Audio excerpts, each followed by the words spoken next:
La máscara de la muerte roja, de Edgar Allan Poe.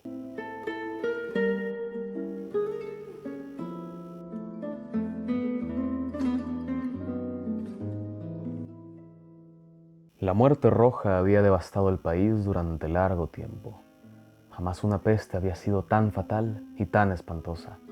La sangre era su encarnación y su sello, el rojo y el horror de la sangre. Comenzaba con agudos dolores, un vértigo repentino, y luego los poros sangraban y sobrevenía la muerte. Las manchas escarlata en el cuerpo y la cara de la víctima eran el bando de la peste, que la aislaba de toda ayuda y de toda simpatía. Y la invasión, progreso y fin de la enfermedad se cumplían en media hora.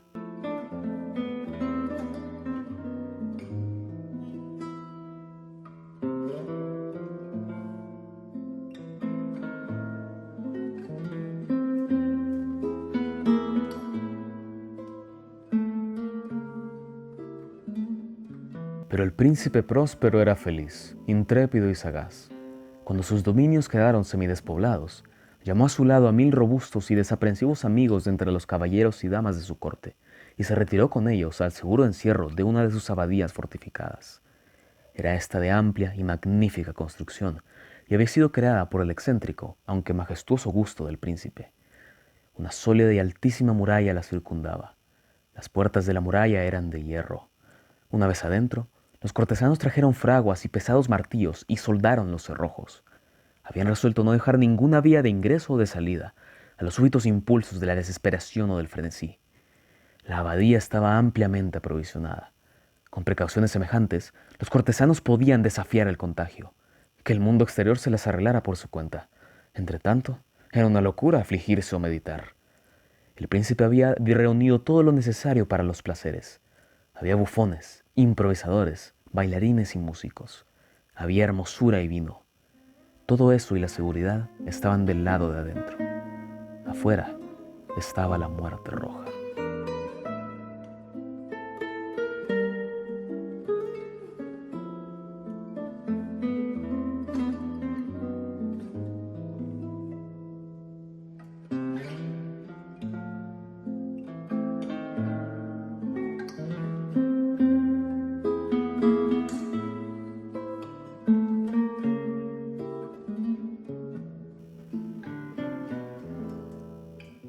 Al cumplirse el quinto o sexto mes de su reclusión, y cuando la peste hacía los más terribles estragos, el príncipe próspero ofreció a sus 1000 amigos un baile de máscaras de la más insólita magnificencia. Aquella mascarada era un cuadro voluptuoso, pero permitidme que antes os describa los salones donde se celebraba. Eran 7, una serie imperial de estancias.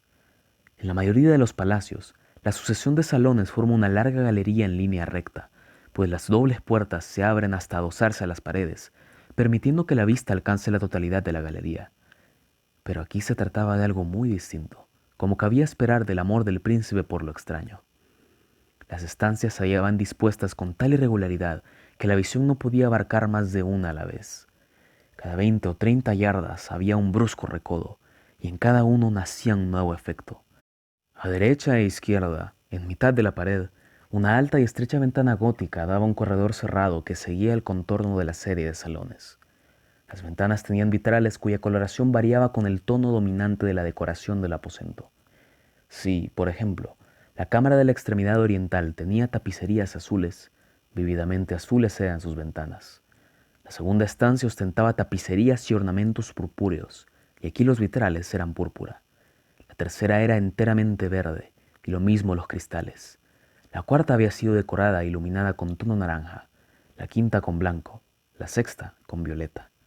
El séptimo aposento aparecía completamente cubierto de colgaduras de terciopelo negro, que abarcaban el techo y las paredes, cayendo en pesados pliegues sobre una alfombra del mismo material y tonalidad. Pero en esta cámara el color de las ventanas no correspondía a la decoración. Los cristales eran escarlata, tenían un profundo color de sangre.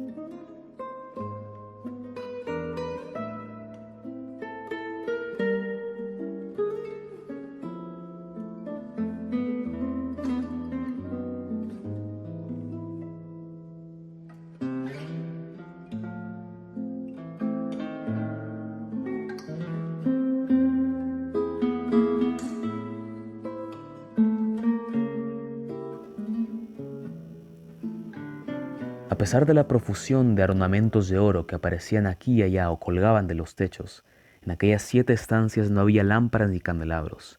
Las cámaras no estaban iluminadas con bujías o arañas, pero en los corredores paralelos a la galería y opuestos a cada ventana, se alzaban pesados trípodes que sostenían un ígneo brasero, cuyos rayos proyectábanse a través de los cristales teñidos e iluminaban brillantemente cada estancia. Producían en esa forma multitud de resplandores tan vivos como fantásticos. Pero en la cámara del poniente, la cámara negra, el fuego que, a través de los cristales de color de sangre, se derramaba sobre las sombrías colgaduras, producía un efecto terriblemente siniestro y daba una coloración tan extraña a los rostros de quienes penetraban en ella, que pocos eran lo bastante audaces para poner allí los pies. En este aposento, contra la pared del poniente, se apoyaba un gigantesco reloj de ébano. Su péndulo se balanceaba con un resonar sordo, pesado, monótono, y cuando el minutero había completado su circuito y la hora iba a sonar, de las entrañas de bronce del mecanismo nacía un tañido claro y resonante, lleno de música. Mas su tono y su énfasis eran tales que, a cada hora, los músicos de la orquesta se veían obligados a interrumpir momentáneamente su ejecución para escuchar el sonido, y las parejas danzantes cesaban por fuerza sus evoluciones. Durante un momento, en aquella alegre sociedad reinaba el desconcierto, y, mientras aún resonaban los tañidos del reloj, era posible observar que los más atolondrados palidecían y los de más edad y reflexión se pasaban la mano por la frente, como si se entregaran a una confusa meditación o a un ensueño. Pero apenas los ecos cesaban del todo, livianas risas nacían en la asamblea. Los músicos se miraban entre sí, como sonriendo de su insensata nerviosidad, mientras se prometían en voz baja que el siguiente tañido del reloj no provocaría en ellos una emoción semejante. Mas, al cabo de 60 minutos, que abarcan 3600 segundos del tiempo que huye, el reloj daba otra vez la hora, y otra vez nacían el desconcierto, el temblor y la meditación. Pese a ello, la fiesta era alegre y magnífica. El príncipe tenía gustos singulares. Sus ojos se mostraban especialmente sensibles a los colores y sus efectos. Desdeñaba los caprichos de la mera moda. Sus planes eran audaces y ardientes. Sus concepciones brillaban con bárbaro esplendor. Algunos podrían haber creído que estaba loco. Sus cortesanos sentían que no era así. Era necesario oírlo, verlo y tocarlo para tener la seguridad de que no lo estaba. El príncipe se había ocupado personalmente de gran parte de la decoración de las 7 salas destinadas a la gran fiesta, y su gusto había guiado la elección de los disfraces.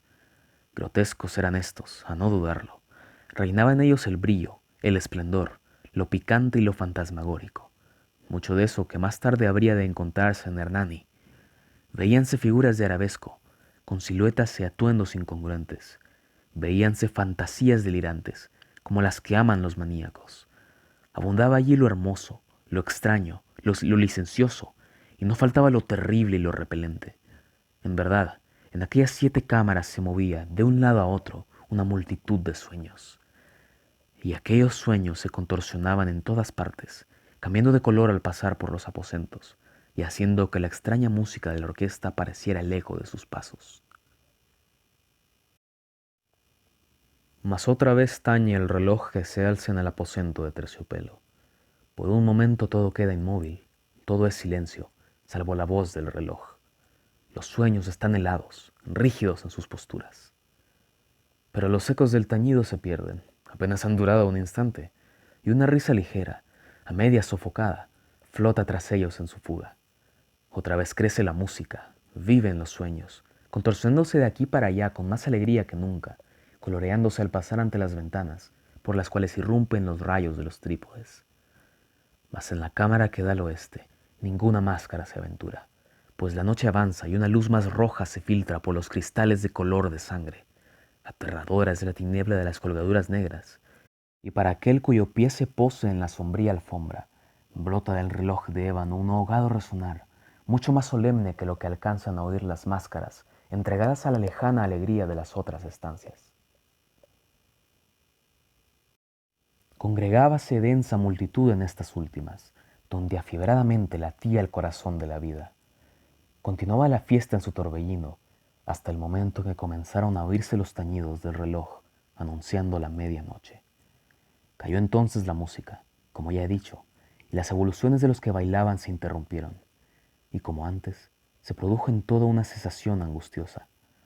Mas esta vez el reloj debía tañer 12 campanadas, y quizá por eso ocurrió que los pensamientos invadieron en mayor número las meditaciones de aquellos que reflexionaban entre la multitud entregada a la fiesta. Y quizá también por eso ocurrió que, antes de que los últimos ecos del carillón se hubieran hundido en el silencio, muchos de los concurrentes tuvieron tiempo para advertir la presencia de una figura enmascarada que hasta entonces no había llamado la atención de nadie. Y, habiendo corrido en un susurro la noticia de aquella nueva presencia, alzóse al final un rumor que expresaba desaprobación, sorpresa y, finalmente, espanto, horror y repugnancia. En una asamblea de fantasmas como la que acabo de describir, es de imaginar que una aparición ordinaria no hubiera provocado semejante conmoción. El desenfreno de aquella mascarada no tenía límites, pero la figura en cuestión lo ultrapasaba e iba, incluso, más allá de lo que el liberal criterio del príncipe toleraba. En el corazón de los más temerarios hay cuerdas que no pueden tocarse sin emoción. Aún el más relajado de los seres, para quien la vida y la muerte son igualmente un juego, sabe que hay cosas con las cuales no se puede jugar. Los concurrentes parecían sentir en lo más hondo que el traje y la apariencia del desconocido no revelaban ni ingenio ni decoro. Su figura, alta y flaca, estaba envuelta de la cabeza a los pies en una mortaja. La máscara que ocultaba el rostro se parecía de tal manera al semblante de un cadáver ya rígido que el escrutinio más detallado se habría visto en dificultades para descubrir el engaño. Cierto, aquella frenética concurrencia podía tolerar, si no aprobar, semejante disfraz. Pero el enmascarado se había atrevido a asumir las apariencias de la muerte roja. Su mortaja estaba salpicada de sangre y su amplia frente, así como el rostro, aparecían manchados por el horror escarlata. Cuando los ojos del príncipe próspero cayeron sobre la espectral imagen, que ahora, con un movimiento lento y solemne como para dar relieve a su papel, se paseaba entre los bailarines, convulsionóse en el primer momento con un estremecimiento de terror o de disgusto, pero, al punto, su frente enrojeció de rabia. «¿Quién se atreve?», preguntó, con voz ronca a los cortesanos que lo rodeaban. «¿Quién se atreve a insultarnos con esta burla blasfematoria? Apoderaos de él y desenmascaradlo, para que sepamos a quién vamos a ahorcar al alba en las almenas». Al pronunciar estas palabras, el príncipe próspero se hallaba en el aposento del este, el aposento azul. Sus acentos resonaron alta y claramente en las 7 estancias, pues el príncipe era hombre osado y robusto, y la música acababa de cesar a una señal de su mano. Con un grupo de pálidos cortesanos a su lado, hallábase el príncipe en el aposento azul. Apenas hubo hablado, los presentes hicieron un movimiento en dirección al intruso, quien, en ese instante, se hallaba a su alcance y se acercaba al príncipe con paso sereno y deliberado. Mas la indecible aprensión que la insana apariencia del enmascarado había producido en los cortesanos impidió que nadie alzara la mano para detenerlo. Y así, sin impedimentos, pasó éste a una yarda del príncipe, y mientras la vasta concurrencia retrocedía en un solo impulso hasta pegarse a las paredes, siguió andando ininterrumpidamente, pero con el mismo solemne y mesurado paso que desde el principio lo había distinguido. Y de la cámara azul pasó a la púrpura, de la púrpura a la verde, de la verde a la anaranjada, de esta a la blanca, y de ahí a la violeta antes de que nadie se hubiera decidido a detenerlo.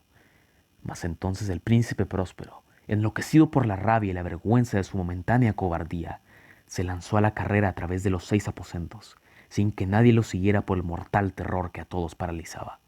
Puñal en mano, acercóse impetuosamente hasta llegar a 3 o 4 pasos de la figura, que seguía alejándose, cuando ésta, al alcanzar el extremo del aposento de terciopelo, se volvió de golpe y enfrentó a su perseguidor.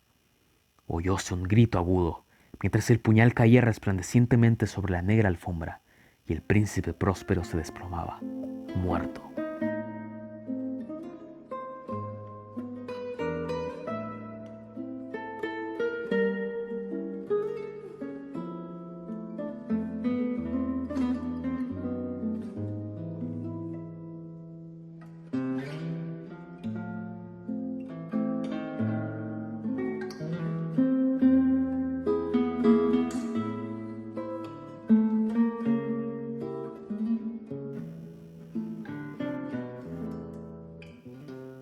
Temiendo el terrible coraje de la desesperación, numerosas máscaras se lanzaron al aposento negro. Pero, al apoderarse del desconocido, cuya alta figura permanecía erecta e inmóvil a la sombra del reloj de ébano, retrocedieron con inexpresable horror al descubrir que el sudario y la máscara cadavérica, que con tanta rudeza habían aferrado, no contenían ninguna forma tangible. Y entonces reconocieron la presencia de la muerte roja. Había venido como un ladrón en la noche, y uno por uno cayeron los convidados en las salas de orgía manchadas de sangre, y cada uno murió en la desesperada actitud de su caída. Y la vida del reloj de ébano se apagó con la del último de aquellos alegres seres, y las llamas de los trípodes expiraron, y las tinieblas, y la corrupción, y la muerte roja lo dominaron todo.